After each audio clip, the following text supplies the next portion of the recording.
Dress at 12 o'clock. In December, a man fell down in the back alley of Les Deux Margots, Paris's 8th ward. Not a single person came and went that day. The man was not breathing. The man, who did not budge, was wearing a blue coat, and there was a thick layer of white snow over his blue coat. The next day, the headline on the front page of the Paris Le Monde newspaper on deck 14 read, 20th century genius designer Roy Verdon dies. The office of the Vogue editorial department was a mess. Anna Redmond put down the Le Monde paper with trembling hands. Her face was pale. How could this be? Anna Redmond looked out the window and muttered, he was a real genius. One day, after all these years, there was a store that opened at 12 p.m. 8th Street, Montpellier. Maison Salon. But people around there don't even know there is such a salon. At 12 p.m., there was a beautiful dress hanging in front of the salon. A house in Montpellier. If you go down the underground stairs, you will find an old room. An old woman lives there. She hides her face in a dressing table mirror. An old newspaper is attached to one wall of the room. It was a newspaper article titled, Roy Rudin, the genius designer who revolutionized fashion, dies. Carmel, who came by boat from Sparks, Tunisia, had nothing when he arrived at Montpellier. Wandering on the street late at night, Carmel sees a beautiful dress hanging from the Maison Salon. Carmel looked around. That night, Carmel, with his show window on and his dress stolen, strutted through the city of Montpellier. His reflection in the mirror was strange and beautiful.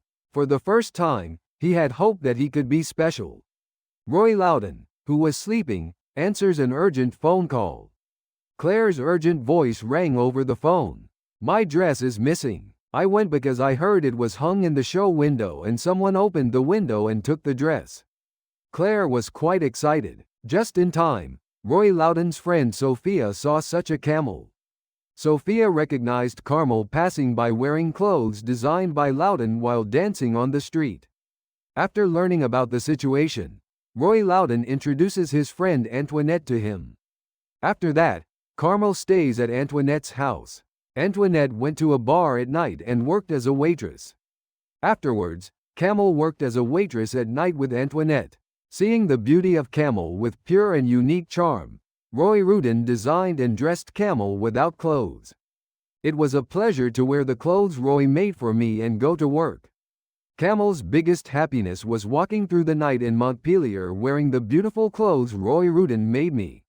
Then, one day, French fashion's richest successor, Frédéric Arnault, visits Montpellier on business.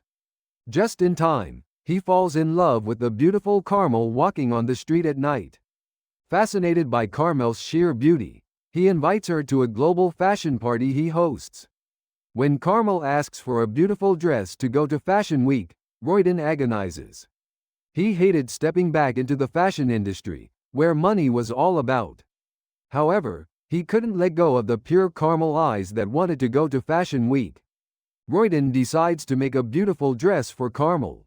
Peggy Roche, a prostitute who works in the red light district, tells Carmel, I'll lend you a nice car.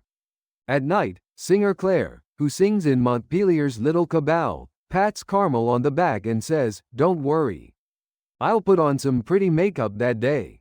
Sophia, a gypsy dancing on the street, also says, I'll lend you my handbag.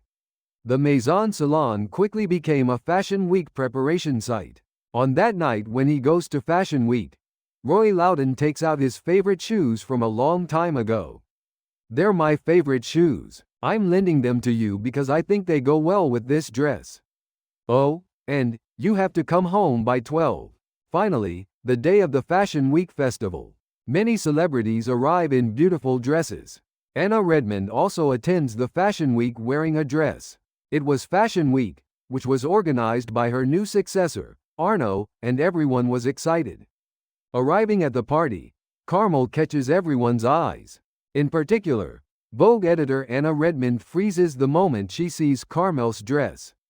She is fascinated by the beautiful dress, and I was even more surprised because it resembles the design of Galliano, who died a long time ago. That night, Arnaud is completely fascinated by Carmel's beautiful appearance. The two have a fantastic time dancing. Carmel feels like a real princess for the first time. But when the clock strikes midnight, Carmel leaves the party in a hurry. As he runs, he loses a pair of shoes that Roy Loudon lent him. Arnaud, who picked up the shoes, finds the owner of the shoes. Then, the editor-in-chief Anna is surprised to see the initials engraved on the shoes. They were signed by Roy Rutherin, who died a long time ago. Is Roy Rutherin alive? A few days later, Anna Redmond heads to Montpelier with Arnaud. Then he finds Roy Rudin emerging from a shabby old house. When he meets Roy Rudin, Anna Redmond sheds tears. There were so many things he couldn't say. That night, Rudin tells Anna Redmond, "The real fair sale is not about being someone else, but about having the courage to be yourself. You taught me that." That night, Montpelier's night grew more beautiful and deeper.